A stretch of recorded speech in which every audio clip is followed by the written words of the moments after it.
Today we are going to do a review of the Alpaka Bravo Backpack 23 liter. In the video, we're going to tear this bag apart. I've been carrying it for the last 7 days, so I got a lot to say. I'm gonna tell you my honest pros and my cons, and you're gonna wanna stick around to the end of the video, because if you're not quite sure if this is the bag for you, I'll make some alternative recommendations that might better suit your needs. Because here at Nomads Nation, we've reviewed about 500 plus of the world's best backpacks, and our goal isn't to sell you this backpack, it's to help you find the best backpack for your needs. Let's talk about the gist of the Alpaka Bravo Backpack 23 liter. Alpaka is a carry brand that reigns from Australia.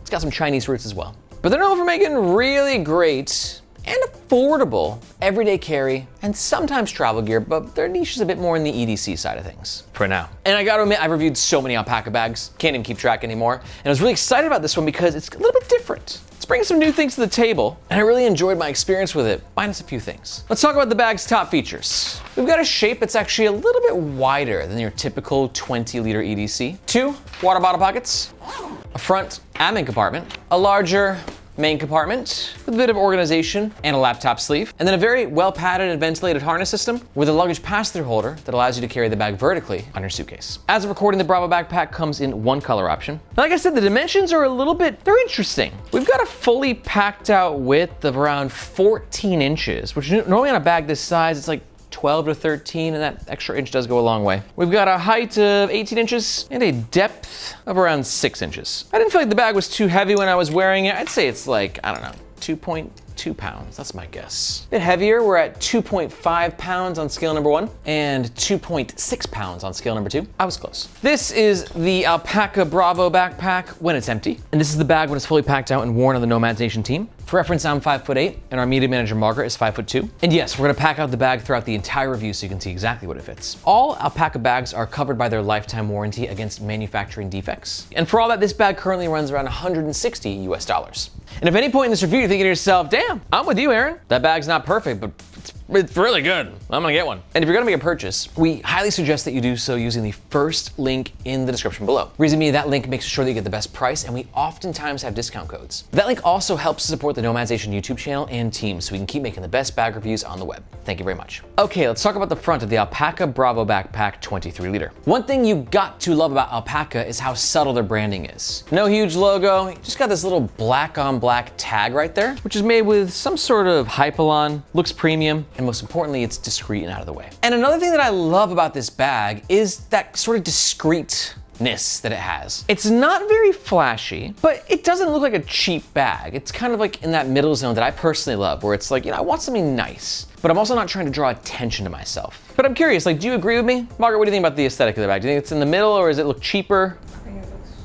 I got it good. All right. I want to hear your thoughts though on the aesthetic, because it's like an interesting sort of a look. Not a lot of bags have followed this sort of a aesthetic. Let me know what you think about the way this bag looks in the comments below. Now, one thing that is contributing to the way the bag looks is this primary fabric, which this thing is just covered with. It's one single fabric, and this is Axoflux. Now, Axoflux, I should start by going back a notch. Alpaka is a really cool company because they make like all their bags in-house from scratch. This includes the hardware, which are done via Maglocks, their proprietary hardware brand? Yeah, brand, final answer. And then also Axoflux, which is their in-house fabric. Now, one annoying thing about Axoflux is it's gone through many phases, chapters, renditions, and now we're in like sort of the ripstoppy phase of Axoflux. It's a 400D. It's got a really nice feel to it. Mixes between like a ripstop and like a crinkle nylon that you may have seen like the Air Go series. It is a polyester, I believe. I'm 90% certain it's a polyester. Alpaka told me they're gonna start getting a bit more specific with their different variations of Axoflux. But I have to admit, from a looks and a feel, I'm just a really big fan of this material. Don't really got a lot going on in the front. We got this little panel down here, but there's no zipper or anything. But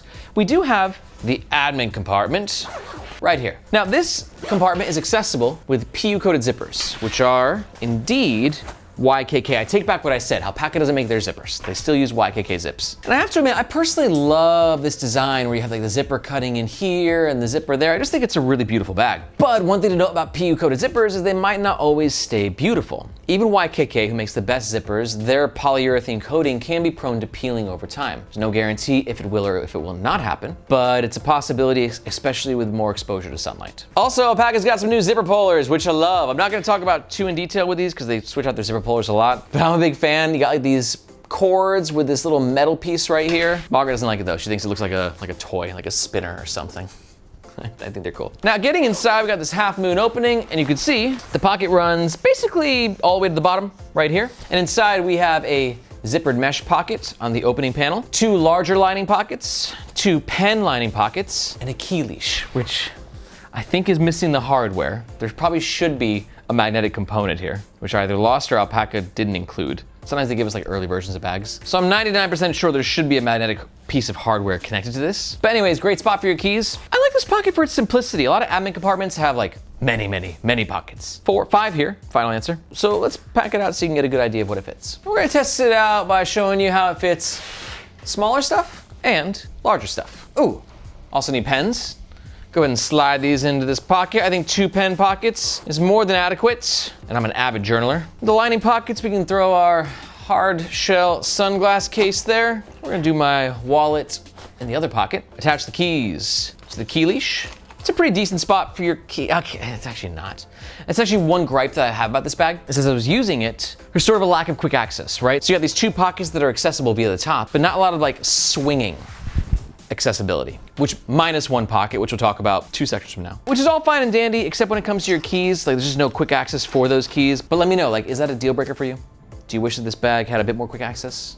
Or is this perfect? Let me know what you think in the comments below. And then in the mesh pocket, we're gonna go ahead and throw AirPods, gum, tissues. This is a power mesh, silky, decent elasticity to it. I am always a big fan of power mesh on backpacks. So what's cool is we've stayed pretty organized here, but also this pocket has some capacity so we can fit larger things like an unbound merino hoodie and headphones. Oh, for sure.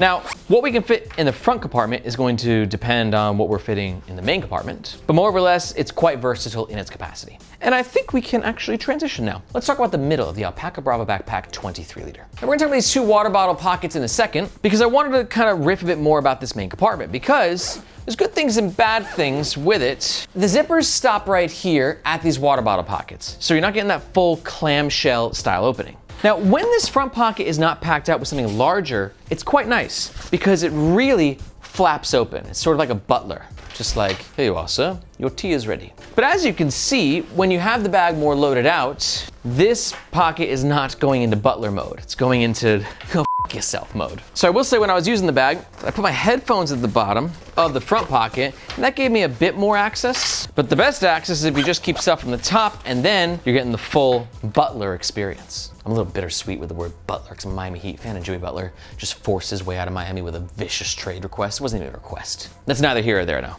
Go Heat. But even with it not packed out, it's still not the greatest access, but I think for a 23 liter EDC, it gets the job done. One other thing to note is Alpaka has a tendency to, I think, overstate their capacity. I think this is closer to 20, 21 liters than it is to 23 liters. And then in this main compartment, let's talk about organization. You've got a zippered pocket here. This does not use the same power mesh. This is a little bit less elastic of a fabric, and it's not see-through. But then we got power mesh being utilized here again on this pocket and the laptop sleeve. I think that's it. Indeed it is. Let's pack it out. So as you can see right here, I got a whole bunch of EDC gear. I'm gonna use this pocket for meds right there. In the secondary pocket here, it's near the tech sleeve. So I'm gonna go ahead and throw my power bank, adapter, and charging cable. I got the Alpaka Vertex mini tech pouch, slide that in there. JSD Bombas pack, also slide at the bottom. You can see right there, this is a good EDC size. We got a couple tech pouches at the bottom of the bag. Helps to give it a bit of structure, which we'll talk about reason for that in a second. I'm gonna get my Lockbee field journal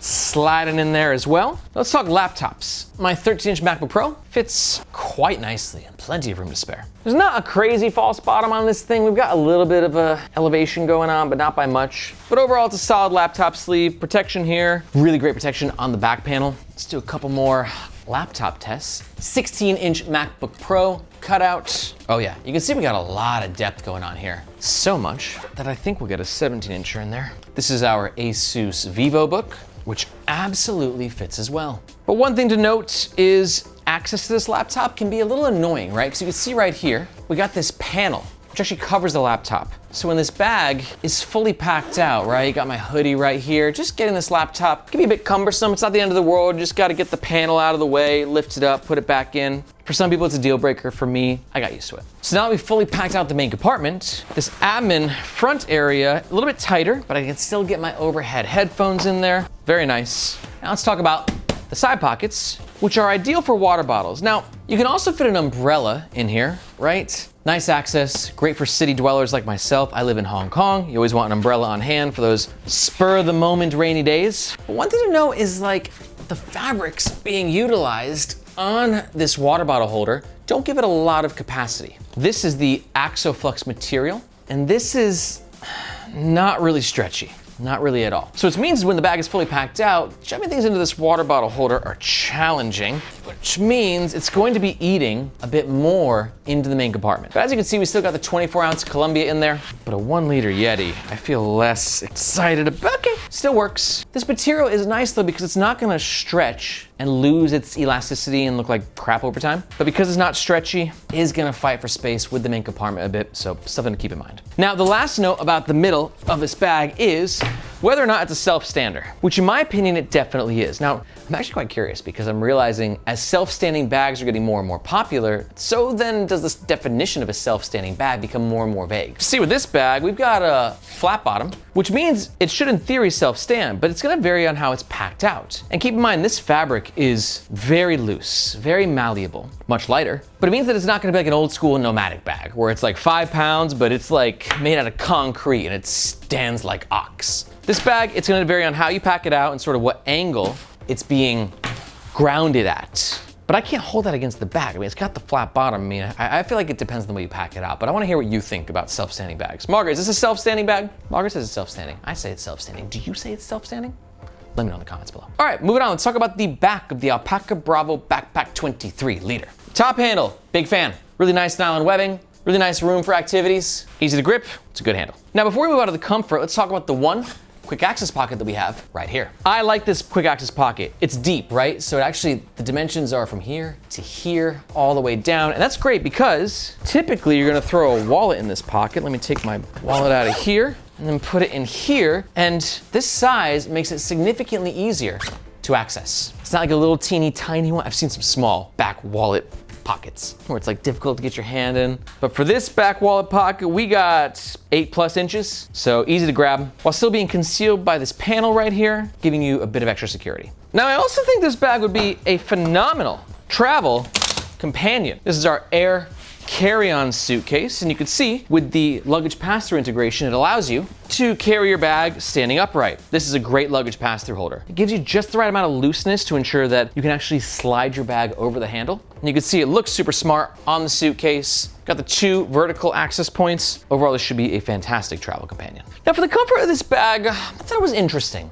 Alpaka's gone through a lot of iterations in terms of like the fabrics and their design when it comes to their comfort. Like their early Elements travel backpack had like the space foam in it. And then over the years, they've sort of abandoned that and gone with just a more basic shoulder strap design. I found the shoulder straps to be quite comfortable. You can see we got a decent amount of padding here. These are not the thickest shoulder straps. We're only at 2.5 inches. That's fine. And the comfort is increased by a sternum strap that gets the job done and is maglocks, I believe. Tighten the sternum strap. I'm just a sternum strap at this point. I'm always clipping this thing into place. Just feels so snug. Shoulder straps feel nice. We got some external lash points here so you can clip things externally to the bag. We've got a dangle stopper on the sternum strap and on the nylon webbing at the southernmost point of the shoulder straps, making this little guy happy. But one thing I will note is that the back panel, I always could feel it a little bit. Like it's not the straightest back panel, which, you know, everyone's preferences on back panels is gonna vary wildly. Right, you have a brand like Evergoods who prefers to make a bit more curvaceous of a back panel versus like someone like Air that's like a flat back panel. But I will say in my experience of wearing this bag that I could just feel the bottom ones protruding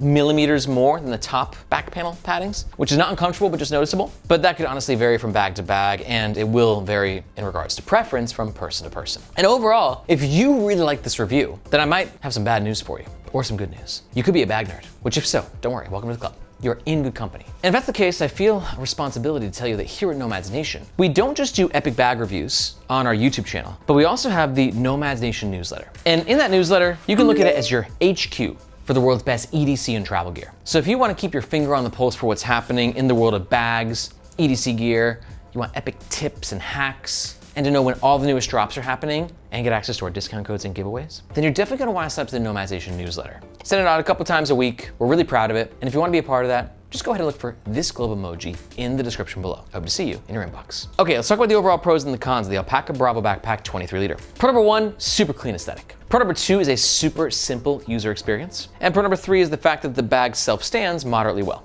But on the flip side, we got some cons. Con number 1 is the limited access to the opening of the main compartment when the front compartment's packed out. Con number 2 is the limited capacity of the external water bottle holders. And con number 3, for some of y'all out there, this bag might not have enough quick access for you. But if you're still here, there's a good chance that you're thinking to yourself, like me, that bag's dope, I'm getting one. But just a reminder, if you are thinking about making a purchase or you just want to find out more information, we highly suggest doing so using the first link in the description. Just because that link will make sure you get the best price, and if we have any discount codes, which we always have for Alpaka, that's where they'll be. But you also might be sticking around because I did tease some alternative recommendations at the beginning of the video. Let's talk about it. Alternative number 1 is going to be the Bellroy Transit Workpack Pro 22 liter. Great pick for you if you're looking for sort of an urban work bag that has great tech protection and comfort, but you're just looking for something that does it with a little bit of a different style, maybe a slight sense more sophistication, and a bit more chunk on those shoulder straps. And alternative recommendation number 2 is going to be the Evergoods CTB 20. Great pick for you if you're looking for an everyday workhorse